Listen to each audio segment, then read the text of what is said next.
What's going on, you guys? Welcome back for another video on the Legacy GT. If you watched the last video, you knew we dealt with the worst thing that I've ever done on a car, and that is the subframe bushings. It was absolutely brutal. It was so bad, I actually had to buy a whole new subframe. If you didn't watch that video, go check it out. I'll link it up in the corner. But today, we are finally putting parts back on the car. We took parts off this car, I wanna say about a month ago, and I've been trying to get it put together ever since. So I've got a whole assortment of parts that need to go into the rear end sitting here and over on the workbench. Now we're gonna start with the subframe because it's pretty much the central piece to everything that needs to go back in the car.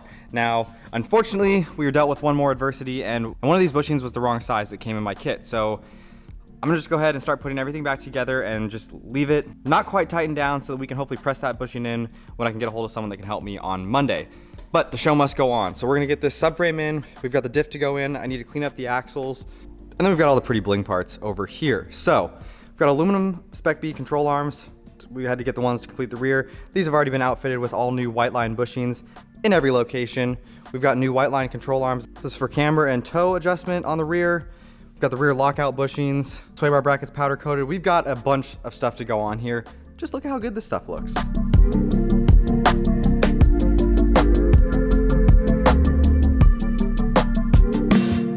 Then we've got our part diagram here that shows the torque specs for everything on the rear subframe, so that's excellent. Got our paint pen because once we get everything torqued down, we're gonna mark it so that we can tell if it's moved at all. I am super excited to start seeing some of this stuff on the car, but like I said, we need to start with the subframe in order to get everything else mounted up in the car. And before we put the subframe back in, I do want to connect the arms that go up here because they were a little bit tough to access the bolt once the subframe's actually in the car.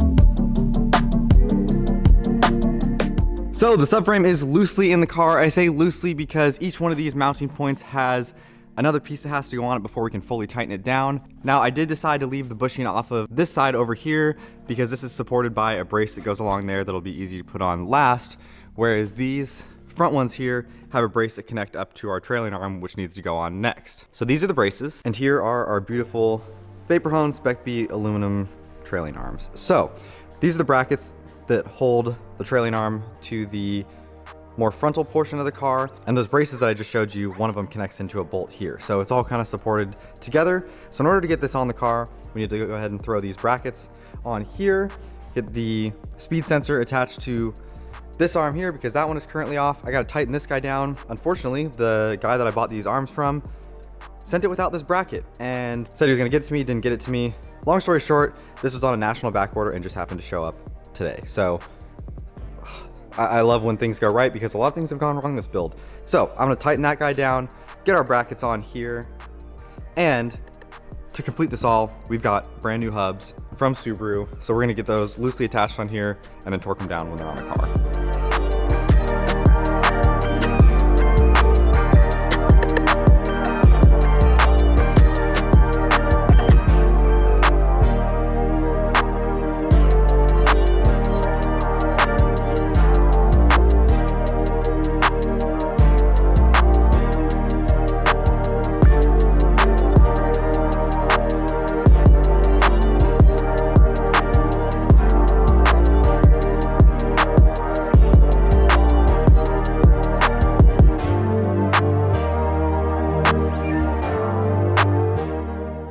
We've got the trailing arm connected to the upper arm there. We're making some progress here. Now that I'm seeing parts in the car, I'm getting a little more optimistic. We've hit a lot of road bumps, but I think it should be smooth sailing from here. So we've got this part in here connected up to the bracket here. Like I was showing you, there's a brace that runs from here to here. So we need to go ahead and get that on, and then we'll start working on torquing everything down. Now I want to do this on both sides, and then we'll start working on getting the diff in and axles in, because I think it'll be easiest to put the axle in without the lower arms in. But beforehand, I wanted to get a weight difference between the aluminum one and the factory steel one. I wanted to measure before I put this bracket on, but I'm not gonna take it back off. It's probably only a few ounces in reality. So I'm gonna hold these and stand on the scale to figure out what the weight difference between them is.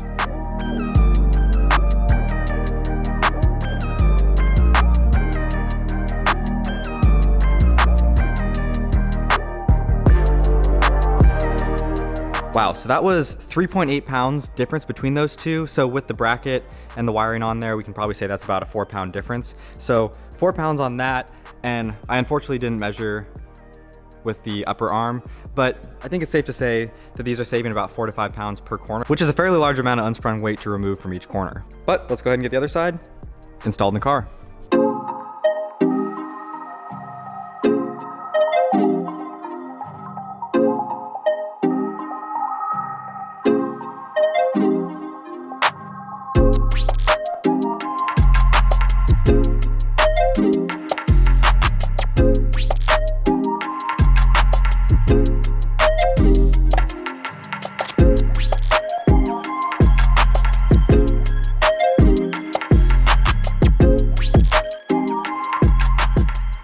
So I've got the trailing arm on over here. I had to lower it down and push the subframe up a little bit just to relieve the tension that I needed to get this piece on here. But while I have the subframe jacked up, I realized it's a great time to put on this brace because this bolt is loose with no tension on it while the jack is supporting it. So I'm gonna go ahead and throw that on real fast, and then I'll lift it up in the air and show you guys what that looks like. Okay, trailing arms are bolted in. Here's the brace I was talking about over here. So we've got this all tightened down and torqued over here. I've gone ahead, I don't know if you can see them, but I've marked all of the bolts with a paint pen so I know where those are. We'll need to torque this one down still. We need to connect the speed sensor and get the brake line on here. And then over here, we need to get the brace on. So we got a little bit more to do to get these arms fully attached. We'll go ahead and knock that out real quick and we'll look at what we're gonna do next.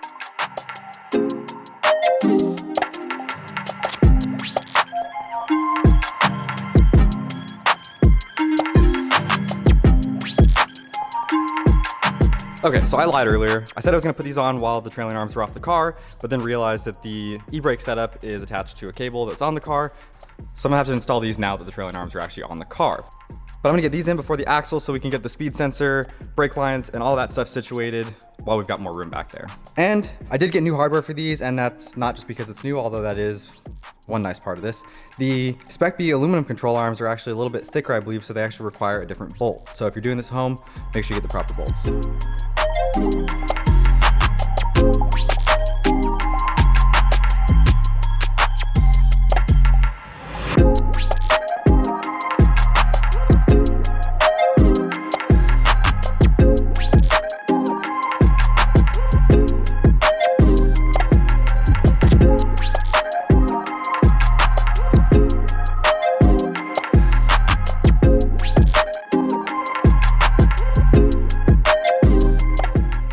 So I'm gonna do future me a favor, and while we have these brake lines accessible, I'm just gonna go ahead and put on the new ones. As you can see, these ones are a little bit yellowed, and they've been on the car for 4 years or so. So as we refresh the brake system, I want to get all new brake lines on. So I'm gonna go ahead and throw these on, and then we'll be able to connect it to the trailing hub up here, and we'll be ready with fresh new lines when I go to throw the calipers on. And here you can see the old toasty line versus the nice new fresh line. So I'm gonna go ahead and throw these on the car. These are, if I'm remembering correctly, these are specific to the Legacy GT with a Brembo swap, and I got these from K&S Brakes.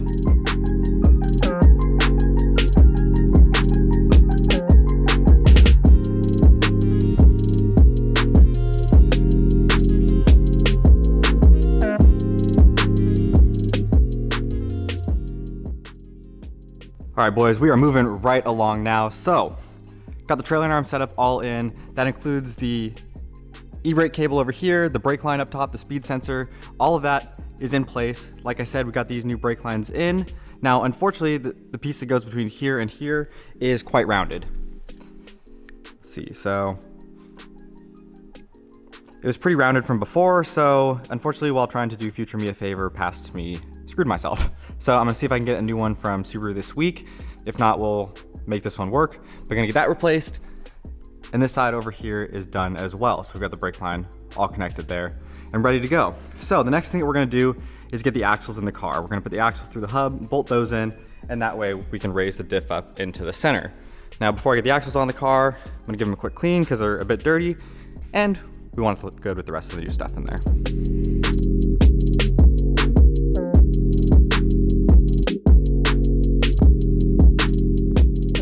So that's probably about as good as they're gonna get. Now, I could have replaced at least the boots on these or just gotten new axles, but as far as I know, these are still good to go. We may service the boots down the road, but for now, we're gonna get these back in the car since they're ready to rock.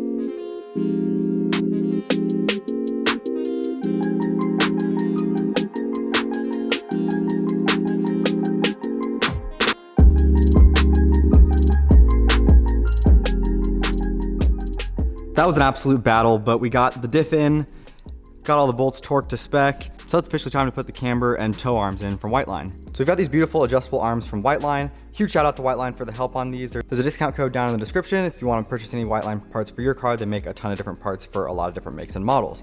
But these are gonna look great next to our Spec B aluminum control arms. So I'm gonna work on start getting these in the car. We also have the toe lockout kit that prevents this bolt that is typically adjustable from walking and having active toe, which would be super dangerous.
So we have got the rear sway bar on the car finally. So a couple things here. Basically the subframe bushing was quite a bit thicker with the new Energy subframe bushings. So in order to get the sway bar reinforcement bracket to line up, we weren't able to run this factory bracket here. Now, the reason I feel comfortable doing this is because it was only used on 05 and 06. They stopped using this part. So clearly it's not that essential on the car. And I think we're gonna have a bunch of added rigidity with just other parts that we have in here. So I'm not concerned. So we've got the new bushings on here, the sway bar connected, and I can't remember if I talked about it before, but we got the Avo sway bar reinforcement bracket powder coated black, just to look a little more subtle there. So I've got a couple finishing details on the rear end before we throw the exhaust back on. For one, we need to get the brake line here reconnected. I got a new one because the ends of the hard line here were a little bit rounded. So we've got the old line here. These guys were just a little bit rounded. So we got a new one that is obviously in perfect condition. So I'm gonna go ahead and throw this on the car and then we can get the exhaust on.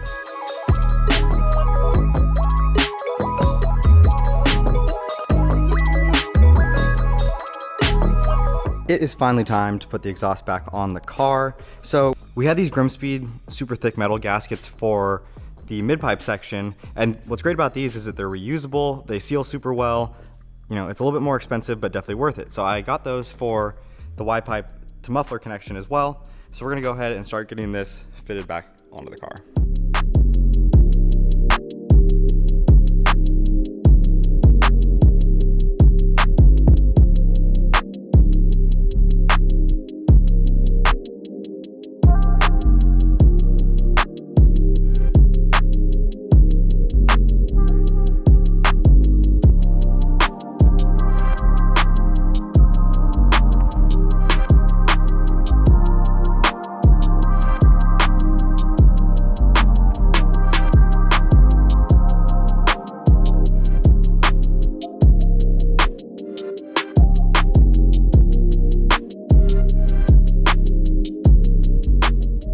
I honestly cannot believe my eyes right now.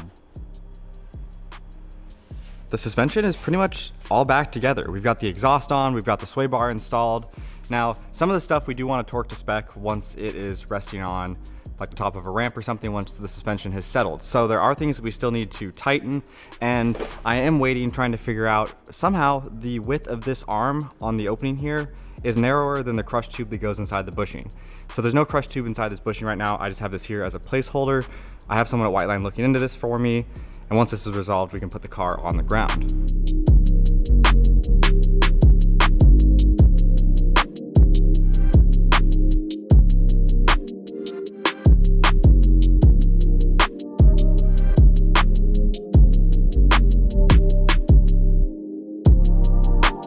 So The last thing we need to do on the rear end is get these camber arms on here. Now, I was having some issues with the crush tubes that go into the bushings here. Let me show you what we had going on. So in case you're not familiar with the term crush tube, it's that little piece that goes actually inside the bushing that the bolt runs through. Now, the issue that I was running into was that every time I tried to put the arm on, it seemed to be getting caught on the lip of this crush tube. So I was like, it just didn't make sense. I thought maybe, you know, these were too long, or that the arms that I got were out of spec, because these are Whiteline bushings with Whiteline arms. It should work. Now, fortunately, I'm not crazy. I called Whiteline, he checked these, and the spec on these is 42 millimeters from the factory, which is exactly what mine were. And then I had to measure the arms over there. And the opening on those arms was only 40 millimeters. So somehow, this was the first time that a customer has notified them of this issue. You know, they totally took care of me, sent out an extra pack here so that we've got extra crush tubes should we need them, refunded me for the original one. Can't say enough good things about Whiteline, but I did have to trim off 2 millimeters from this crush tube to make it work. So if you're doing this at home, you may need to do the same thing if you're running the Whiteline bushings with their control arm set. And big shout out to my friend Josh. I didn't have a angle grinder here to take 2 millimeters off of this or any other tools that were going to do it efficiently. So my buddy Josh at Fatal Garage took care of me and got these ready to go. Let's go ahead and get them installed in the car.